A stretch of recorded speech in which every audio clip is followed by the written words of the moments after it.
Hello everyone, I am Dr. Rohini Attri, Assistant Professor, Department of Punjab School of Law, Punjabi University, Patiala.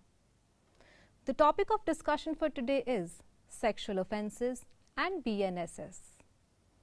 Coming to the introduction, sexual offences are among the most serious violations of individual dignity, bodily autonomy and personal security, particularly affecting women and children.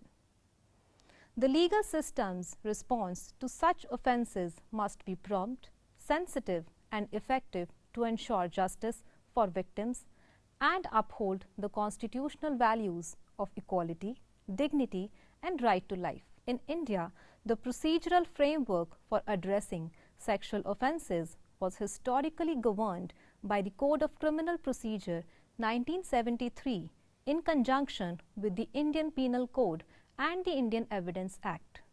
However, with the enactment of 3 new criminal law codes in 2023, the Bharatiya Nyaya Sanhita, the Bharatiya Nagrik Suraksha Sanhita and the Bharatiya Sakshya Adhiniyam, the criminal justice system has entered a new phase of reform.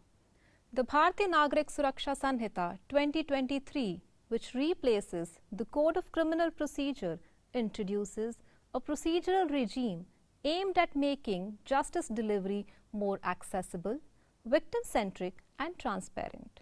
It incorporates several changes designed to strengthen the response to sexual violence, including safeguards for victims, streamlined investigation and trial procedures, and an emphasis on accountability at every stage. This lecture will examine how sexual offences are treated under the new procedural framework introduced by the Bharatiya Nagrik Suraksha Sanhita. It will explore the key statutory provisions, assess their legal and practical impact, and discuss relevant judicial pronouncements and procedural gaps that continue to challenge the system. Understanding sexual offences, substantive law background. Before examining the procedural framework under the BNSS, it is essential to understand the substantive law that defines and penalizes sexual offences in India.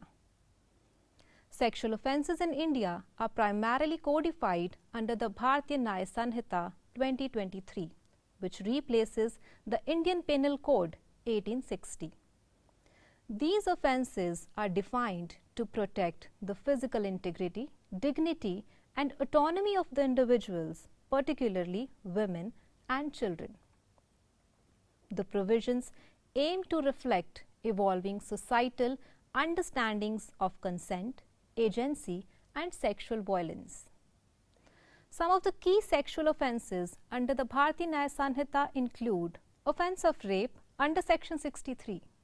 This provision substantially retains the definition from the previous law but continues to evolve jurisprudentially in the light of the expanding interpretation of consent. It criminalizes non-consensual sexual acts and includes specific provisions for aggravated forms of rape. Next is gang rape under Section 64. This section deals with cases involving multiple perpetrators, prescribing stringent punishments and recognizing the heightened gravity of such crimes. Custodial rape and rape by persons in authority given under Section 65. These provisions recognize the abuse of power and trust in situations where the victim is in a vulnerable position, such as in police custody, under the care of hospital staff or in educational institutions. Rape of minors. Specific provisions enhance penalties when the victim is under 18 years of age and even more so when the victim is under 12, ensuring alignment with the protections under the POCSO Act. Sexual harassment, assault with intent to outrage modesty and voyeurism, given under Section 66 to 69. These sections penalize various forms of non-penetrative sexual offences reflecting a broader understanding of sexual violence that includes verbal, visual and physical abuse. It is important to note that while the BNS consolidates and revises the substantive law, special legislations like the Protection of Children from Sexual Offences Act 2012 and the Sexual Harassment of the Women at Workplace Act 2013 continue to operate concurrently. These special laws have not been repealed and work alongside the general penal law to provide targeted protection in specific contexts. This substantive law background sets the foundation for understanding how procedural law through the Bharatiya Nagarik Suraksha Sanhita governs the investigation, prosecution and adjudication of sexual offences. The two must be read together to appreciate the legal system's holistic response to sexual violence. Coming to procedural provisions under BNSS dealing with sexual offences. The BNSS marks a significant procedural reform in criminal law, particularly in the domain of sexual offences. It not only replaces the earlier code but also introduces mechanisms aimed at ensuring a prompt, sensitive and victim-centric approach to justice. Now let us explore these key provisions. Number 1. Time-bound and accountable investigation. Section 193 of the BNSS deals with the submission of the police report on completion of investigation. Specifically, subsection 2 of section 193 mandates that investigations in cases of rape and offences under the POCSO Act must be completed within 2 months from the date of registration of the first information report by the officer in charge of the police station. This time-bound framework reinforces the commitment to swift and effective justice in cases of sexual violence.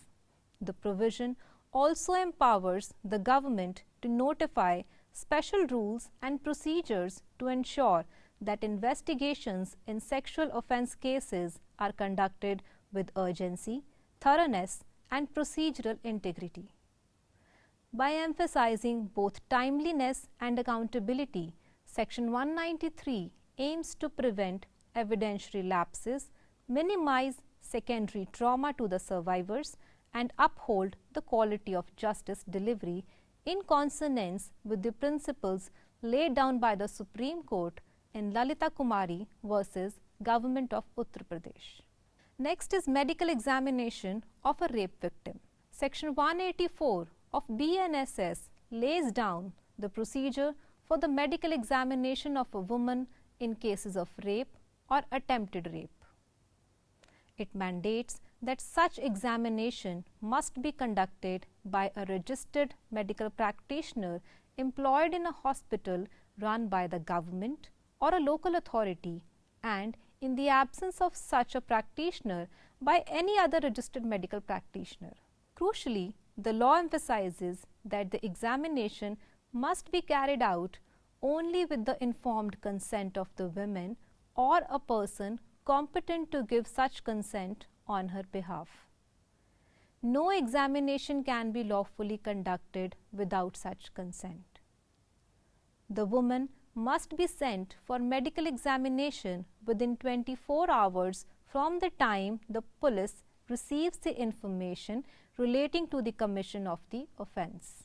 The medical practitioner is required to examine the victim without delay and prepare a report that includes key particulars such as the name and the address of the woman and the persons who brought her, her age, description of material collected for DNA profiling, any marks of injury, her general mental condition and other relevant medical observations.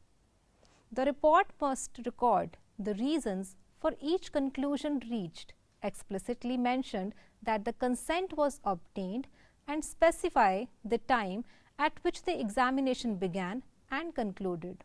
Furthermore, the medical practitioner must forward the report to the investigating officer within 7 days, and the officer must include it in the documents submitted to the magistrate under section 193 of the BNSS. This provision ensures that medical evidence is collected promptly and systematically while safeguarding the rights and dignity of the victim. It represents a critical component of a victim-sensitive justice process that balances evidentiary integrity with humane treatment of survivors of sexual violence. Next is recording of statement by the police. Under Section 180 of BNSS, specific safeguards have been introduced to ensure that the statement of a rape victim is recorded in a sensitive and respectful manner during the police investigation. Where the allegation pertains to offences such as rape, attempted rape or other sexual offences listed under Bharatiya Nyaya Sanhita, the law mandates that the statement of the female victim must be recorded by a woman police officer or any other woman officer. This measure is intended to provide a safe and non-intimidating environment for the victim. Additionally, the provision allows for the statement to be recorded not just in writing but also through audio, video, electronic means, thereby enhancing procedural transparency and evidentiary reliability. While the person being examined is obliged to answer questions truthfully, the section upholds the constitutional safeguard against self-incrimination. These procedural requirements reinforce a victim-centric approach and aim to minimize the risk of secondary victimization during the investigation process. Next is recording of statement of rape victim by magistrate. Section 183 of BNSS provides an essential procedural safeguard in cases of sexual offences by mandating the recording of the victim's statement before a judicial magistrate. This provision is particularly significant in ensuring that authenticity and reliability of the victim's account and in protecting the victim from repetitive questioning during the trial process. Under this section, when the offence involves sexual assault or any offence under Section 64 to 71 of Bharatiya Nyaya Sanhita, which includes rape and other sexual offences, the police officer investigating the case must, as soon as possible, take the victim to a judicial magistrate for recording her statement. This statement is to be recorded as per the procedure laid down in Section 183 and is treated as a statement under oath. Notably, the law emphasizes that this statement should ideally be recorded by a woman magistrate. Furthermore, the statement may be recorded through audio-video means to ensure accuracy and to preserve the conduct and behavior of the witness. If the victim is temporarily or permanently, mentally or physically disabled, the magistrate is required to take the assistance of an interpreter or special educator and ensure the statement is recorded at the victim's residence or in a place of her choice. These provisions reflect the legislature's intent to adopt a trauma-informed approach that upholds the dignity, privacy, and psychological well-being of the victim while also strengthening evidentiary standards. Next is in-camera trial and privacy protections for rape victims. Section 366 of BNSS provides crucial safeguards to protect the dignity and privacy of rape victims during judicial proceedings. While criminal courts are generally open to the public, this section makes a significant exception for cases involving sexual offences. It mandates that the inquiry and trial of rape and related offences under Section 64 to 71 of the Bharatiya Nyaya Sanhita as well as certain offences under the POCSO Act must be conducted in camera, that is, privately, without general public access. This is intended to create a sensitive and secure environment for the victim. The law further provides that wherever practicable, such in-camera proceedings should be presided over by a woman judge or magistrate. enhancing the victim's comfort during the testimony. Additionally, publication or reporting of such proceedings is strictly prohibited unless specifically permitted by the court. Even when publication is allowed, the confidentiality of the victim's identity and address must be maintained at all times. These provisions are a reflection of a victim-centric procedural approach aimed at reducing trauma and ensuring privacy during the adjudication of sexual offences cases. Next is public prosecutor to conduct the trial in sexual offences. The BNSS reaffirms the established principle that serious criminal trials, particularly in cases involving sexual offences, must be prosecuted by a public prosecutor to ensure fairness, objectivity, and legal propriety. Section 248 of the BNSS mandates that trials before a court of session shall be conducted by a public prosecutor. Given the sensitive nature of the sexual offences, this statutory requirement ensures that the prosecution is led by an experienced legal representative of the state who is trained in handling such matters with the required diligence and decorum. The role of the public prosecutor in such trials goes beyond merely presenting evidence. That is, it involves safeguarding the victim's interest, maintaining courtroom sensitivity, and upholding the principles of justice. This provision reinforces the commitment of the criminal justice system to provide professional, unbiased, and competent prosecution, thereby strengthening the victim-centric approach embedded within the BNSS. Next is Victim Compensation Scheme. Section 396 of BNSS lays down a comprehensive victim compensation mechanism aimed at providing financial relief and rehabilitation support to the victims of crimes, including rape survivors. It mandates that every state government, in coordination with the central government, must prepare a scheme for compensating victims or their dependents who have suffered injury or loss and require rehabilitation. Upon a court's recommendation, the District Legal Services Authority or the State Legal Services Authority is responsible for determining the appropriate amount of compensation under the scheme. The provision also empowers the trial court to recommend enhanced compensation if it finds the amount awarded earlier insufficient, or in cases where the trial ends in acquittal or discharge but the victim still requires rehabilitation. Notably, even when the offender is unidentified or untraceable and no trial occurs, the victim or their dependents can independently apply to DLSA or SLSA for compensation.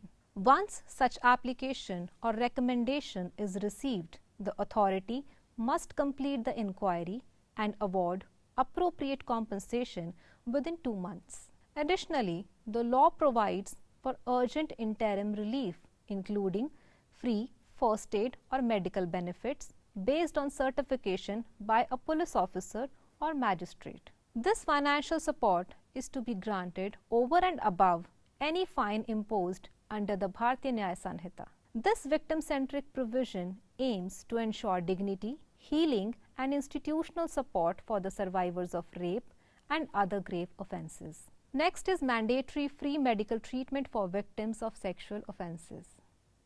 Section 397 of BNSS imposes a mandatory duty on all hospitals, whether public or private, and regardless of whether they are managed by the central government, state government, local bodies, or private entities, to provide immediate first aid or medical treatment free of cost to the victims of specific sexual offences. These include offences under Section 64 to 68, Section 70 and 71, and Section 124, subsection 1 of Bharatiya Nyaya Sanhita, as well as Section 4, 6, 8 and 10 of the Protection of Children from Sexual Offences Act 2012. In addition to providing urgent medical care, the hospital is also obligated to promptly inform the police about the incident. This provision ensures timely medical attention to survivors of sexual violence and reinforces a victim-centric approach within the healthcare and criminal justice systems. Coming to the landmark judgments shaping criminal procedure for victims of sexual offences. Over the years, the Indian judiciary has played a pivotal role in reforming and strengthening the procedural framework surrounding sexual offences. Through various landmark judgments, the courts have established guidelines to ensure victim-centric justice, reduce secondary victimization, and enforce accountability within the criminal justice system. First is Lalita Kumari versus Government of Uttar Pradesh. This seminal judgment held that the registration of an FIR under Section 154 of CRPC is mandatory in cognizable offences including rape, and no preliminary inquiry is permissible in such cases. The court emphasized that delayed registration often results in loss of critical evidence and added trauma to the victim. This decision laid the groundwork for prompt procedural action in sexual offence complaints. State of Punjab versus Gurmeet Singh. The Supreme Court underscored the importance of conducting trials of rape cases in camera to protect the dignity and privacy of the victim. The court also criticized the tendency of defense lawyers to humiliate victims during cross-examination and directed trial courts to ensure a sensitive and respectful atmosphere during proceedings.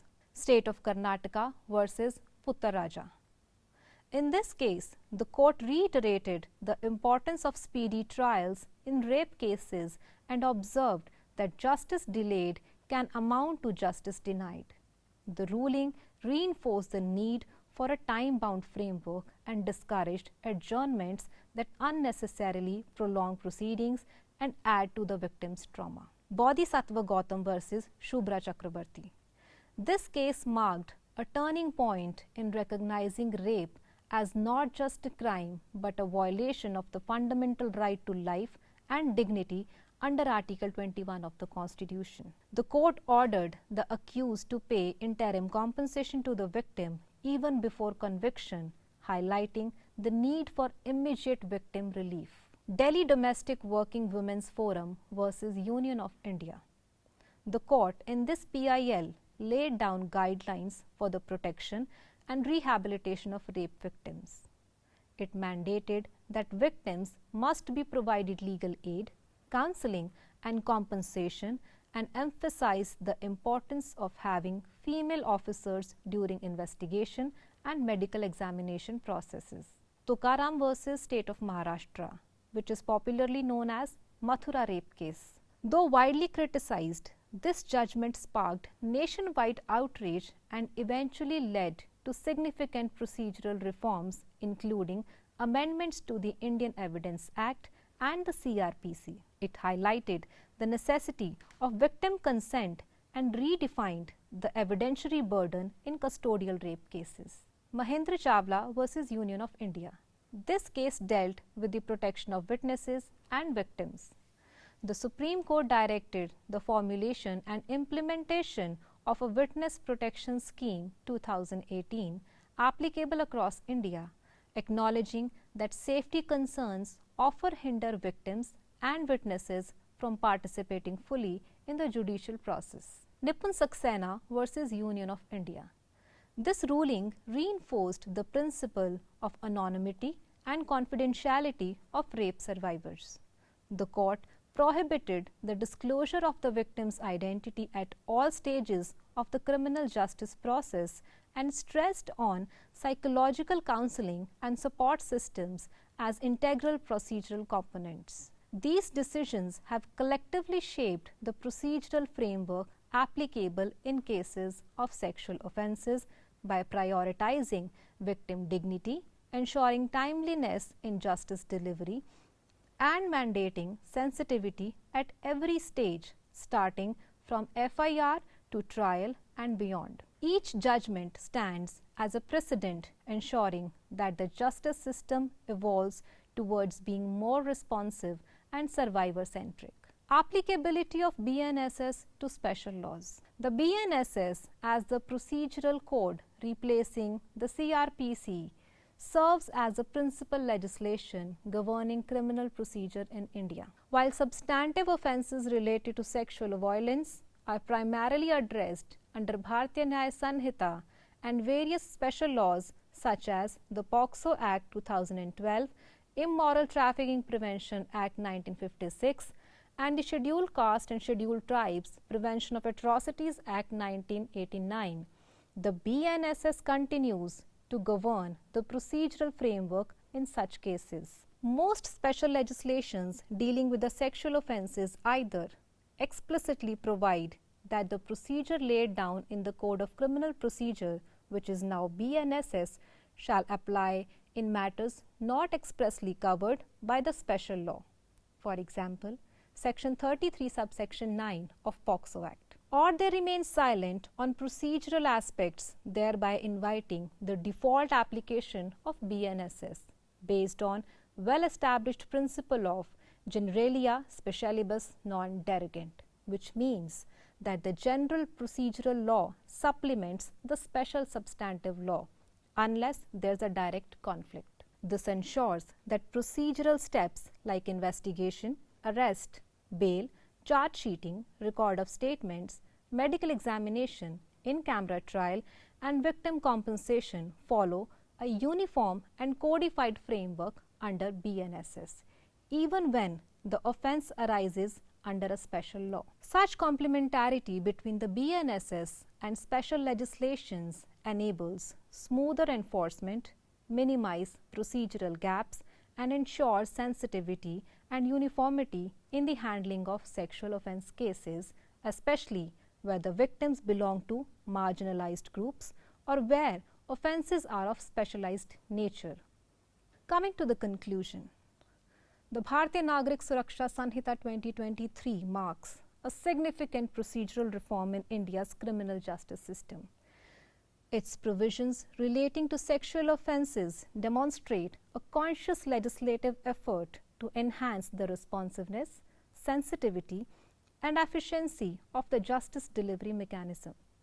From mandating time-bound investigations, prioritizing victim-centric procedures like in-camera trials and medical examination protocols, to ensuring fair compensation and victim support, the BNSS endeavours to reduce secondary victimization and institutional apathy. Significantly, BNSS harmonizes with special legislations such as POCSO Act, SC/ST Prevention of Atrocities Act, and others, thereby reinforcing a cohesive procedural regime across diverse legal frameworks. Through its structured timelines, strengthened safeguards, and judicial accountability, BNSS not only modernizes procedural law but also seeks to restore faith in the legal system, particularly for survivors of sexual violence. As we move forward, the true impact of BNSS will depend on its effective implementation, the training of law enforcement agencies, judicial sensitivity, and active use of victim-centric tools embedded in the law. Only then can the procedural reforms under the BNSS translate into real, equitable, and timely justice for victims of sexual offences. I hope you enjoyed this lecture. Thank you very much.